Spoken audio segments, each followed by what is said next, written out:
সাইফুল হত্যা, চন্দন ও রিপন রিমান্ডে।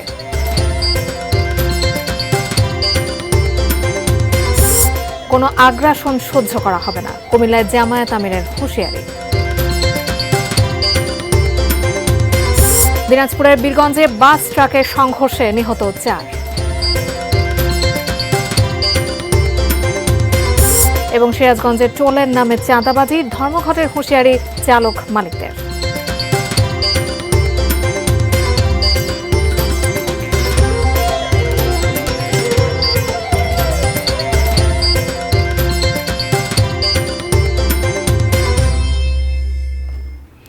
সারা দেশের খবরাখবর নিয়ে এটিএন নিউজের নিয়মিত আয়োজন দেশের খবরে আপনাদের সবাইকে আমন্ত্রণ জানাচ্ছি। আমি জান্নাতুন নাহার জাকিয়া। শিরোনামগুলো শুনছিলেন, বিস্তারিত। দর্শক, চট্টগ্রামে আইনজীবী সাইফুল ইসলাম আলিফ হত্যার প্রধান আসামি চন্দন দাসকে আদালতে তোলা হয়েছে। সেখানে আছেন আমাদের প্রতিনিধি মনিরুল ইসলাম পারভেজ। বিস্তারিত জানতে যুক্ত হচ্ছে তার সঙ্গে। মনিরুল, ইতিমধ্যে আমরা দর্শকদেরকে জানিয়েছি যে আলিফ হত্যার প্রধান আসামি চন্দন দাসকে আদালতে তোলা হয়েছে। আর কি খবর আপনার কাছে এই সম্পর্কে আছে, নিশ্চয়ই জানাবেন। ধন্যবাদ। এই মুহূর্তে যারা দেখছেন তাদের জন্য জানিয়ে রাখছি, সেটি হচ্ছে যে মোট এই আলিফ হত্যাকাণ্ডে ওনার বাবা বাদী হয়ে 31 জনকে নাম উল্লেখ করে মামলা করেছিলেন এবং তার পরপরই পুলিশ কিন্তু 9 জনকে গ্রেপ্তার করেছিলেন। এবং গতকালকে যে প্রধান আসামি তাকে ভৈরব থেকে নিয়ে আসা হয়েছে কোতোয়ালি থানা, যেহেতু রাত হয়ে গিয়েছে তারপরে কোতোয়ালি থানার কাস্টডিতেই ছিল। এবং আজ দুপুর জুমার নামাজের পরে ঠিক 3:30টার দিকে এখানকার যে ষষ্ঠ বিচারিক আদালত রয়েছে, সিএমএম আদালত, সেখানে চন্দনকে তোলা হয়। এবং চন্দনের সাথে ভিডিও ফুটেজ দেখে আরেকজনকে শনাক্ত করেছে পুলিশ, তার নাম হচ্ছে রিপন দাস।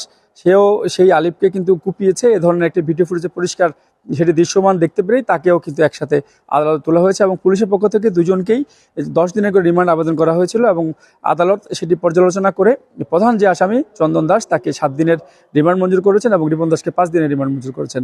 এবং এর পরপরই আদালত তাদেরকে কারাগারে পাঠিয়েছে। তো আপাতত এখন যে পরিস্থিতি রয়েছে যে 131 বছরের ইতিহাসে যে আদালত ভবনে এভাবে একজন সরকারি উকিলকে টেনে হিস্ট্রে নিয়ে গিয়ে আসলে কুপিয়ে মেরে ফেলা হচ্ছে, এদের নজির হয়নি। যার কারণে এই হত্যাকাণ্ডে যারা জড়িত তাদের পক্ষে কিন্তু কোনো আইনজীবী দাঁড়াচ্ছে না, সেটি নিয়ে অনেক জায়গায় কথা চলছে। তবে বারের পক্ষ থেকে পরিষ্কার বলা হয়েছে যে কেউ ইচ্ছা করলে দাঁড়াতে পারে, বা চন্দন যারাই রয়েছে আসামি তারা ইচ্ছা করলে নিজেরাও আদালতের কাছে তাদের চিন্ময় সহ তারা নিজেরাই নিজেদের যে তথ্য সেটি কিন্তু উপস্থাপন করতে পারে। তো সর্বশেষ এই যে অবস্থাটি রয়েছে, এখন আদালতে এখনও আইনজীবীরা বিভিন্ন বিক্ষোভ মিছিল করে যাচ্ছে এবং এই অবস্থার মধ্যেই আসলে আদালত ভবন এখনও রয়েছে।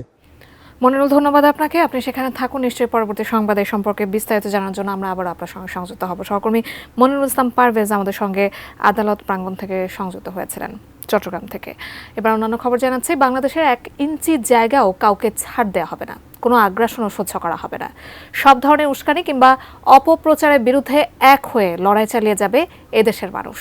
19 বছর পর কুমিল্লা জামায়াত ইসলামীর সম্মেলনে এ মন্তব্য করেছেন দলটির আমির ডাক্তার শফিকুর রহমান। কুমিল্লা প্রতিনিধি হুমায়ুন কবির জীবনের পাঠানো তথ্য ছবিতে ডেস্ক রিপোর্ট। সকাল হতেই কুমিল্লা নগরীর Kandirpar, Tomchom bridge road, Jhautala road, জিলা school road, circuit house road, press club মোড় সহ নগরীর বিভিন্ন এলাকা জনসমুদ্রে পরিণত হয়। নেতাকর্মীদের স্লোগানে মুখরিত হয়ে ওঠে নগরী। টাউন হল মাঠে শুরু হয় সম্মেলন। সম্মেলনে প্রধান অতিথির বক্তব্যে জামায়াতের আমির ডাক্তার শফিকুর রহমান বলেন, সংখ্যালঘু শব্দ ব্যবহার করে একটি গোষ্ঠী দেশের বাইরে থেকে নিজেদের স্বার্থ হাসিল করতে চায়। বাংলাদেশের 1 ইঞ্চি জমি আমরা কাউকে ছেড়ে দেব না। আমাদের জীবন দিব, তবু বাংলাদেশের আধা ইঞ্চি জমি আমরা ছেড়ে দেব।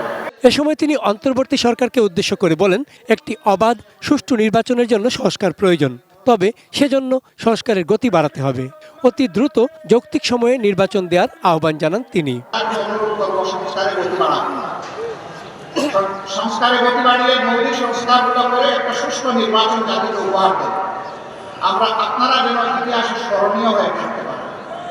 আপনাদের নিজস্ব কোনো এজেন্ডা থাকবে না। এজেন্ডা জাতীয় এজেন্ডা একটাই, যে একটা সুন্দর সুষ্ঠু নির্বাচন আপনারা উপহার দেবেন। সম্মেলন থেকে জামায়াতের আমির সহ অন্য নেতাকর্মীরা অন্তর্বর্তী সরকারের কাছে কুমিল্লা নামে বিভাগ ও কুমিল্লা বিমানবন্দর বাস্তবায়নের দাবিও জানান। চন্দন পাল, ডেস্ক রিপোর্ট, এটিএন নিউজ। যতবারই ছুঁই তোকে দিই, যত নোমাখা কোমল ছোঁয়া। এসিআই নিয়ে এলো কোকোনাট মিল্ক ও জাফরানের নির্যাস সমৃদ্ধ বেবি সফট বেবি লোশন, যা বাবুর ত্বকের আর্দ্রতা বজায় রাখে দীর্ঘক্ষণ। সড়ক দুর্ঘটনা। দিনাজপুরের বীরগঞ্জে বাস ট্রাকের সংঘর্ষে 4 জন নিহত হয়েছেন। এতে আহত হয়েছেন আরও অন্তত 20 জন। সকালে ঢাকা পঞ্চগড় মহাসড়কের বীরগঞ্জ উপজেলার যাদুরমোড় এলাকায় এই দুর্ঘটনা ঘটে। প্রত্যক্ষদর্শীরা জানান, হেরিটেজ পরিবহনের একটি স্লিপার কোচ ঢাকা থেকে পঞ্চগড় যাচ্ছিল। সকাল 8টার পরে যাদুরমোড় এলাকায় পৌঁছলে বিপরীত দিক থেকে আসা দিনাজপুর গ্রামে একটি ধান বোঝাই ট্রাকের সঙ্গে সংঘর্ষ হয়। ঘটনাস্থলেই 4 জন নিহত হন। আহত হয়েছেন অনেকেই। খবর পেয়ে বীরগঞ্জ ও ঠাকুরগাঁও ফায়ার সার্ভিস ঘটনাস্থলে গিয়ে উদ্ধার কাজে অংশ নেয়। দুর্ঘটনায় আহতদের উদ্ধার করে বীরগঞ্জ উপজেলা স্বাস্থ্য কমপ্লেক্স সহ আশপাশের হাসপাতালে ভর্তি করা হয়েছে। হতাহতদের পরিচয় এখনও জানা যায়নি।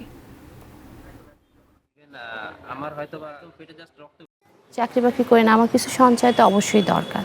আমাদের দেশে একটা প্রচলন আছে, বছরের প্রথমে একটা বাচ্চাদের জন্য একটা বড় অ্যামাউন্ট লাগে। ঠিক করলাম যে আমরা একটা ডিপিএস খুলি, মানে আরাম হবে যে টাকাটা জোগাড় হয়ে গেছে। এবং বিকাশে এটা খোলার কারণ হচ্ছে কি, বেশি হ্যাজেল নাই, বাসায় বসেই সব করা যাচ্ছে। আমি যে টাকাটা তুলছি, হ্যাঁ, সেক্ষেত্রেও দেখা গেছে যে আমার ওরা কোনো চার্জ নেয়নি। বিকাশ মানে সহজ, সব কিছু সহজ। বিকাশ অ্যাপে ডিপিএস, টাকা জমায় সারা দেশ। সিরাজগঞ্জ শহরে যানবাহন থেকে অবৈধভাবে টোল আদায় করছে খোদ পৌরসভা। অথচ টার্মিনাল ছাড়া সড়ক ও মহাসড়কে কোনো টোল আদায় করা যাবে না। হাইকোর্টের স্পষ্ট নির্দেশনা রয়েছে। ক্ষুব্ধ চালক মালিকেরা হুঁশিয়ারি দিয়েছেন, টোলের নামে অবৈধ চাঁদাবাজি বন্ধ না হলে ধর্মঘটে যাবেন তারা। সিরাজগঞ্জ প্রতিনিধি ফেরদৌস হাসানের তথ্য ছবিতে ডেস্ক রিপোর্ট। 155 বছরের পুরনো ঐতিহ্যবাহী সিরাজগঞ্জ পৌরসভা। প্রথম শ্রেণীর পৌরসভাটিতে রাস্তা না বাড়লেও যাত্রীবাহী বাস, অটোরিকশা ও ইজিবাইক সহ সব ধরনের যানবাহন বেড়েছে বহুগুণ। যানজটে নগরবাসীর দুর্ভোগ নিয়ে সংবাদও প্রচারিত হয়েছে এটিএন নিউজে। তাঁত ও দুগ্ধশিল্প সমৃদ্ধ জনবহুল শহরটিতে নেই কোনো ট্রাক টার্মিনাল ও অটোরিকশা স্ট্যান্ড। অথচ টার্মিনালের নামে প্রতিটি যানবাহন থামিয়ে নিয়মিত আদায় করা হচ্ছে টোল। না দিলে ঘটনা শারীরিক লাঞ্ছনা পর্যন্ত গড়ায়। এক জায়গায় গাড়ি দাঁড়ালে সার্জন এসে মামলা দেয়, সার্জন সরা দেয়, আবার মাস্টার এসে ঠিকই গাও দিয়া 10 টাকা টোল নেওয়া যায় রেগুলার। এরা মানে না, এরা মনে করে জোরপূর্বকভাবে 10 টাকা করে আমাদের কাছে নিয়ে যায়। পৌর প্রশাসক তোফাজ্জল হোসেন টোলের নামে যে অবৈধ টাকা তুলছেন তা বন্ধ না করলে আন্দোলনে নামার হুঁশিয়ারি দিয়েছেন পরিবহন শ্রমিক নেতা ও মালিক পক্ষ। কুচক্রি মহল এই টাকাগুলো তুলছে, এই জন্য আমরা আমার কমিটি বসে আমরা যেহেতু আমরা 2 মাস 2.5 মাস হয়ে গেলে আমরা আসছি, আমরা বসে একটা সিদ্ধান্ত দেব। টোলের নামে চাঁদাবাজি, অথচ রীতিমতো টাকার পরিমাণ লিখে ব্যানারে টাঙিয়ে দিয়েছে পৌরসভা। একই চিত্র জেলার 6টি পৌরসভাতেই। আমরা পৌরসভার ভিতর থেকে ওই পৌর টোল উঠাই আর কি, প্রতিদিন 50 টাকা। আমরা প্রতিদিন সিএনজি থেকে 10 টাকা করে পৌরসভা টোল তুলি দিনে একবার। অথচ হাইকোর্টের স্পষ্ট নির্দেশনা রয়েছে, টার্মিনাল ছাড়া টোল আদায় অথবা সড়ক বা মহাসড়ক থেকে টোল নেওয়া যাবে না। এটি শাস্তিযোগ্য অপরাধ। এ বিষয়ে মহামান্য হাইকোর্টের একাধিক মামলায় নির্দেশনা রয়েছে, যেখানে টার্মিনাল নেই সেখানে কোনো প্রকার টোল আদায় করা যাবে না। টোলের নামে অবৈধ অর্থ আদায়ে যার দিকে অভিযোগের আঙুল, সেই পৌর প্রশাসক মোহাম্মদ তোফাজ্জল হোসেন এ বিষয়ে কোনো উত্তর না দিয়ে ক্যামেরার সামনে নীরব থাকেন। চন্দন পাল, ডেস্ক রিপোর্ট, এটিএন নিউজ। চলছে পর্যটনের ভরা মৌসুম। বিপুল সম্ভাবনাময় হয়ে উঠেছে খুলনা অঞ্চলের পর্যটন খাত। লঞ্চ ও বিভিন্ন ধরনের নৌযানে সুন্দরবন ভ্রমণ এবং বন সংলগ্ন ইকো কটেজ ও রিসোর্ট ঘিরে হাতছানি দিচ্ছে পর্যটনের অপার সম্ভাবনা। এ বিষয়ে বিস্তারিত জানাতে খুলনার বিআইডব্লিউটিএ নদী বন্দর থেকে সরাসরি যুক্ত হচ্ছেন আমাদের খুলনা বিভাগীয় প্রতিনিধি মোহাম্মদ অসীম। অসীম, আপনার কাছ থেকে খুলনার পর্যটন কেন্দ্রগুলোর সম্ভাবনা সম্পর্কে জানতে চাচ্ছি। ধন্যবাদ জাকিয়া। আপনি যেমনটা বলছিলেন, এখন কিন্তু পর্যটনের ভরা মৌসুম চলে। আর আপনি জানেন যে দক্ষিণ অঞ্চলের পর্যটনের অপার সম্ভাবনাময় সুন্দরবন, ঐতিহ্যবাহী এবং বাগেরহাটের 60 গম্বুজ মসজিদ, এছাড়াও যশোরের রয়েছে ভরত বয়না এবং খুলনার ফুলতলায় রয়েছেন রবীন্দ্রনাথের শ্বশুরবাড়ির যে বাড়ি, এই সব ঘিরে কিন্তু পর্যটনদের হাতছানি দিচ্ছে। আমি পর্যটন যে ব্যবসায়ীরা রয়েছেন তাদের সঙ্গে কথা বলেছি, তারা বলেছেন যে গত বছর তাদের কিন্তু আশানুরূপ পর্যটন এই অঞ্চলে ছিল এবছর কিন্তু পর্যটনের ব্যাপক সম্ভাবনা তারা দেখছেন। তবে তারা বলছেন যে বিদেশি পর্যটক এখন পর্যন্ত কিছুটা কম, অর্থাৎ সুন্দরবন কেন্দ্রিক যে গত কয়েক বছর ধরে বিদেশি পর্যটকরা আসতো, তবে এবছর কিন্তু বিদেশি পর্যটক একেবারেই কিছুটা কম। তবে তারা বলছেন যে দেশি এবং বিদেশি পর্যটকরা যেহেতু নভেম্বর মাস থেকে সুন্দরবনের পর্যটনের যাতায়াতের শুরু হয়েছে, তাদের জন্য খোলা হয়েছে নভেম্বরের থেকে, সেহেতু সুন্দরবনের ডিসেম্বরের শেষ নাগাদ কিন্তু এখানে পর্যটনের সংখ্যা বাড়তে পারে। এবং তারা তারা বলছেন যে এই যে ডিসেম্বরের শেষে ডিসেম্বরের প্রথমে কিন্তু যে বিভিন্ন স্কুল কলেজ এবং বিশ্ববিদ্যালয়ের পরীক্ষা থাকে, সে কারণে দেশীয় যে পর্যটক সেই পর্যটকরা কিন্তু আরও বাড়বে ডিসেম্বরের শেষে, এবং বিদেশি পর্যটকরাও বছরের শেষে এবং অর্থাৎ বছরের শেষ এবং নূতন বছরের শুরুতে কিন্তু আরও বিদেশি পর্যটকরাও দেরও আগমন ঘটবে। অর্থাৎ যেহেতু এবছর ওই পদ্মা সেতু রয়েছেন, পদ্মা সেতু দিয়ে সহজেই যাতায়াত করে সুন্দরবনে আসতে পারবে, তাই তারা আশা করছে যে পর্যটকের সংখ্যা এর থেকে আরো বাড়বে। আমার কাছে সব মিলিয়ে জাকিয়া এই ছিল। মোহাম্মদ অসীম, আপনাকে অসংখ্য ধন্যবাদ। আমাদের খুলনা বিভাগীয় প্রতিনিধি মোহাম্মদ অসীম আমাদেরকে খুলনা বিভাগের পর্যটনের সম্ভাবনাময় খাত সম্পর্কে আমাদেরকে জানাচ্ছিলেন। সুনামগঞ্জে দর্শনার্থীদের জন্য নতুন বিনোদন কেন্দ্র হিসেবে চালু হয়েছে ডিসি পার্ক। ইতোমধ্যে এই পার্কটি জেলার সকল দর্শনার্থীদের নজর কেড়েছে। সুনামগঞ্জের ডিসি পার্ক থেকে এই বিষয়ে আরও জানাতে সরাসরি যুক্ত হচ্ছেন আমাদের প্রতিনিধি মেহেদি হাসান। মেহেদি হাসান, এই ডিসি পার্ক ঘুরে আসলে পর্যটক যারা গেছেন তারা কেমন উচ্ছ্বাস প্রকাশ করছেন, আপনার কাছ থেকে জানতে চাই।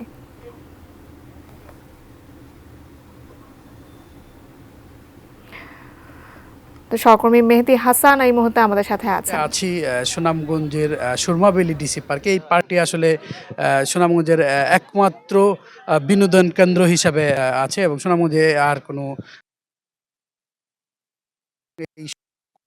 ঘিরে আসলে চলে আসলে এই পার্কটি আসলে তৈরি হয়েছে এই সুরমা নদীকে কেন্দ্র করে, এবং এই পিছনে ঠিক মেঘালয় পাহাড় এবং মেঘালয় পাহাড় এবং সুরমা নদীর সৌন্দর্য এখানে একই সাথে মানুষজন উপভোগ করতে আসেন। এবং এটি আসলে এই কিছুদিন হলো উদ্বোধন হয়েছে। এর আগে সুনামগঞ্জে কোনো পার্ক ছিল না এবং কোনো বিনোদন কেন্দ্র ছিল না। আপনি জানেন যে সুনামগঞ্জে হাওরের জেলা, এবং এই মৌসুমে আসলে হাওরেও পর্যটকরা তেমন যেতে পারে না, কারণ পানি একদমই কম থাকে। সেই আসলে এই ধরনের যে বিনোদন কেন্দ্রগুলো আছে, সেই বিনোদন কেন্দ্রগুলিতে আসলে মানুষজনের আসা যাওয়া আসলে বেশি হয়। এবং আমরা এখানে কথা বলেছি মানুষজনের সাথে, তারাও বলছেন এই ধরনের বিনোদন কেন্দ্র যদি সুনামগঞ্জে আরো বেশি হয় তাহলে তাদের জন্য ভালো হতো। এই ছিল আমার কাছে সুনামগঞ্জ থেকে ডিসি পার্কের সর্বশেষ তথ্য। মেহেদি, ধন্যবাদ আপনাকে। সুনামগঞ্জের ডিসি পার্ক নিয়ে বিস্তারিত জানাতে সহকর্মী মেহেদি হাসান আমাদের সঙ্গে সংযুক্ত হয়েছিলেন। দেশের খবরের আয়োজনে আছি ছোট একটা বিরতির পর আবারও ফিরছি অন্যান্য যা থাকছে। নারায়ণগঞ্জে বেড়েছে ডেঙ্গুর প্রকোপ, কাঙ্ক্ষিত সেবা না পাওয়ার অভিযোগ। এবং চলে গেলেন এই পদ্মা এই মেঘনা গানের স্রষ্টা আবু জাফর।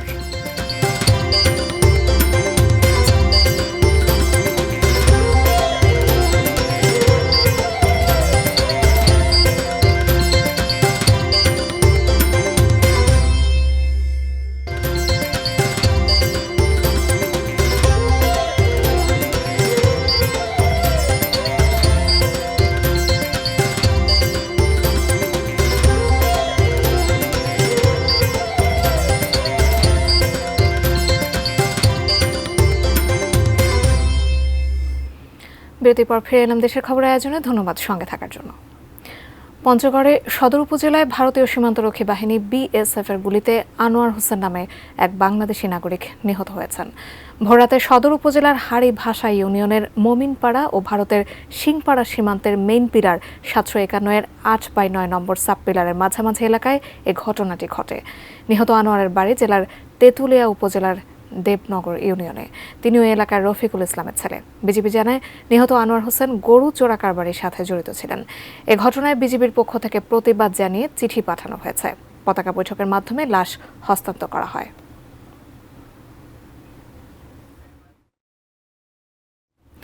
নারায়ণগঞ্জের নিয়ন্ত্রণের বাইরে চলে যাচ্ছে ডেঙ্গু পরিস্থিতি। কেবল শহর নয়, উপজেলার হাসপাতাল ও স্বাস্থ্য কমপ্লেক্সগুলোতেও রোগী আসছে আগের চেয়ে অনেক বেশি। গত এক মাসে নারায়ণগঞ্জে বিভিন্ন হাসপাতালে চিকিৎসা নিয়েছেন প্রায় 3000 ডেঙ্গু আক্রান্ত রোগী। নারায়ণগঞ্জ প্রতিনিধি আব্দুল সালামের তথ্য ও ছবিতে ডেস্ক রিপোর্ট।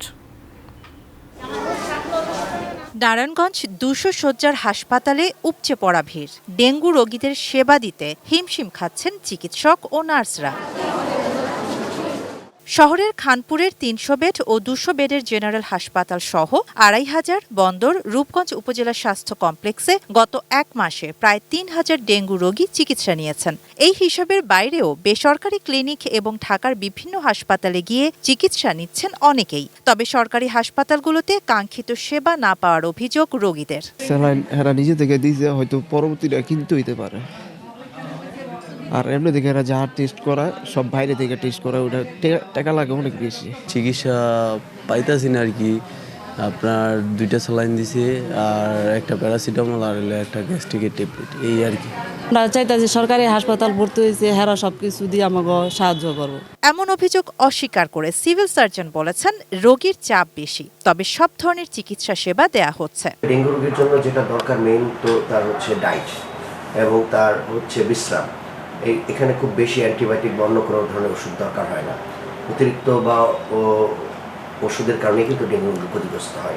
এদিকে হাসপাতালে ডেঙ্গু জ্বরের সঠিক চিকিৎসা ও শহরে মশা নিয়ন্ত্রণের নির্দেশনা দেয়া হয়েছে বলে জানিয়েছেন স্বাস্থ্য বিভাগের ঢাকা বিভাগীয় পরিচালক। পরীক্ষার সকল কিট আছে এখানে, ইনডোর আউটডোর এবং পরীক্ষা নিরীক্ষা সহ সব সুযোগ সুবিধা কি করে বাড়ানো যায় সে বিষয়ে আমরা আলাপ করেছি এবং নির্দেশনা দিয়ে গেছি।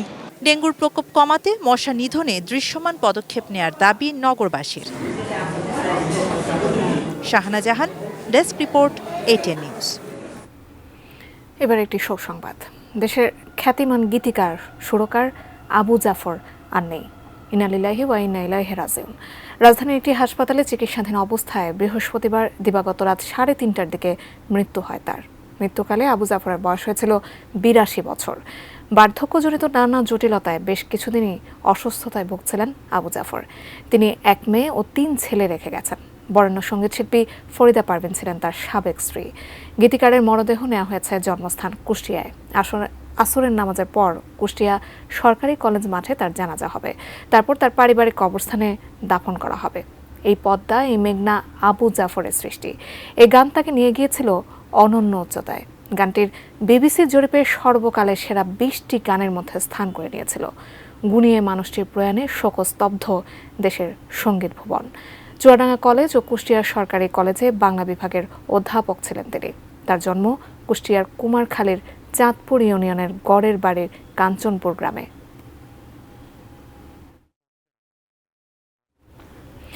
এই পদ্মায় মেঘনা গানের স্রষ্টা আবু জাফরের মরদেহ তার নিজ জেলা কুষ্টিয়াতে নেওয়া হয়েছে। কিছুক্ষণের মধ্যে কুষ্টিয়া সরকারি কলেজ মাঠে তার জানাজা অনুষ্ঠিত হবে। কুষ্টিয়া থেকে বিস্তারিত জানাতে যুক্ত হচ্ছেন আমাদের প্রতিনিধি শরীফুল ইসলাম। শরীফুল ইসলাম, আপনি ইতোমধ্যে আমরা জেনেছি যে জানাজা স্থলে আছেন। জানাজা ঠিক কখন শুরু হবে এবং সেখানকার পরিস্থিতি নিশ্চয়ই আমাদেরকে জানাবেন।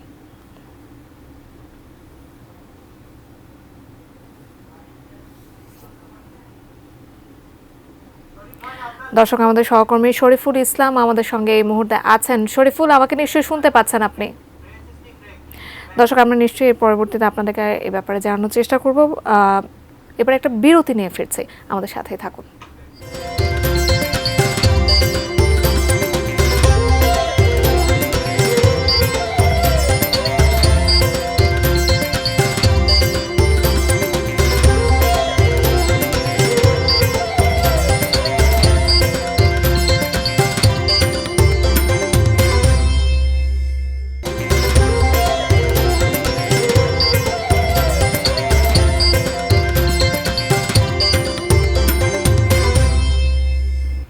স্বাগত দেশের খবরে। দর্শক, বিরতির যাবার আগ মুহূর্তে আপনাদেরকে যেমনটা জানাচ্ছিলাম, এই পদ্মায় মেঘনা গানের স্রষ্টা আবু জাফরের মরদেহ তার নিজ জেলা কুষ্টিয়াতে নেওয়া হয়েছে। কিছুক্ষণের মধ্যে কুষ্টিয়া সরকারি কলেজ মাঠে তার জানাজা অনুষ্ঠিত হবে। কুষ্টিয়া থেকে বিস্তারিত জানাতে যুক্ত হচ্ছেন আমাদের প্রতিনিধি শরীফুল ইসলাম। শরীফুল, আপনি জানাজা স্থলে আছেন, ঠিক কখন জানাজা অনুষ্ঠিত হবে এবং সেখানকার পরিস্থিতি নিশ্চয়ই আমাদেরকে জানাবেন। জাকিয়া যেমনটি দেখছেন অলরেডি জানাজা এক্ষুনি শুরু হবে, হয়তো এই জানাজা পূর্ব কিছুক্ষণ আগে আবু জাফর স্যারের যারা সহকর্মী ছিলেন বা এই যে তিনি কুষ্টিয়া সরকারি কলেজ মাঠে আছে, এই কলেজে দীর্ঘদিন তিনি কর্মরত ছিলেন, তার সহকর্মীরা তার স্মৃতির প্রতি শ্রদ্ধা জানিয়ে স্মৃতিচারণ করলেন, তার শুভাকাঙ্ক্ষীরাও স্মৃতিচারণ করলেন। এক্ষুনি জানাজা শুরু হবে। ইমাম সাহেব উনি কথা বলছেন মানে মুসল্লিদের উদ্দেশ্যে। জানাজা শেষেই এখনও তাকে কুষ্টিয়া পৌর গোরস্থানে সমাহিত করা হবে কিনা এখনও নিশ্চিত না, যেহেতু তার ছেলে সন্তান আত্মীয় স্বজন দেশের বাইরে থাকার কারণে তারা এখনও এসে না পৌঁছানোর কারণে হয়তো আজকের দাফন বিষয়টা এখনও অনিশ্চিত রয়েছেন। আপনার মাধ্যম দিয়ে আপনি যেমনটি বলছিলেন যে এই পদ্মা এই মেঘনা নিন্দার কাটা যদি না বিধিল গায়, এইসব এরকম অসংখ্য গানের স্রষ্টা গীতিকার সুরকার ছিলেন আবু জাফর স্যার। তিনি তার এই গান যার কণ্ঠে সারা বিশ্বময় ছড়িয়েছে এবং এখনও যে গানটি মানে কণ্ঠে বিশেষ করে ফরিদা পারভিন তার সহধর্মিনী ফরিদা পারভিনের কণ্ঠে যদি গানটি এখনও শোনা যায়, অনেকের মাঝে শিহরণ জেগে ওঠে। সেই অসংখ্য কালজয়ী গানের সুরকার স্রষ্টা তিনি গত রাত্রে ঢাকা ল্যাবেট হাসপাতালে রাত 3টার দিকে ইন্তেকাল করেছেন বার্ধক্যজনিত কারণে। তিনি দীর্ঘদিন অসুস্থ ছিলেন। আর তার মাঝে আরেকটু আপনার মাধ্যমে জানাতে চাই যে তিনি একসময় যখন গান গীতিকার সুরকার স্রষ্টা ছিলেন, গান রচনা করেছিলেন ফরিদা পারভিনের কণ্ঠে, সেই গানগুলো যখন সারা দেশেই সমাহিত হতো, সমাদৃত হতো, তারপরে তিনি কিন্তু এই গানের জগৎ ছেড়ে কিছুটা ধর্মীয় ইসলাম ধর্মের দিকে ধাবিত হন। তারপরে গান বাজনা বা গীত রচনা ছেড়ে দেন। তারপরেই তো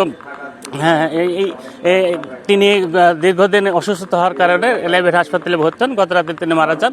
এখন জানাজা অনুষ্ঠিত হবে। জানাজা পরেই কুষ্টিয়া পৌর গোরস্থানটাকে এখন সমাহিত করা হবে। তবে কখন সমাহিত করা হবে তাই সময়টা এখনও নির্ধারণ করা হয়নি, যেহেতু আত্মীয় স্বজন বা ছেলেরা বাইরে আছে। তো এই ছিল কুষ্টিয়া আবু জাফর স্যারের জানাজা কুষ্টিয়া সরকারি মাঠ থেকে সর্বশেষ খবর। জাকিয়া। শরীফুল, ধন্যবাদ আপনাকে। দর্শক, এই পদ্মায় মেঘনা গানের স্রষ্টা আবু জাফরের মরদেহ ইতিমধ্যে তার নিজ জেলা কুষ্টিয়াতে নেওয়া হয়েছে এবং সেখানে জানাজা শেষে সেখানে তাকে দাফন করা হবে। এ বিষয়ে বিস্তারিত জানাতে শরীফুল ইসলাম আমাদের সঙ্গে সংযুক্ত হয়েছিলেন। দেশের খবর এই ছিল। সঙ্গে থাকার জন্য অসংখ্য ধন্যবাদ।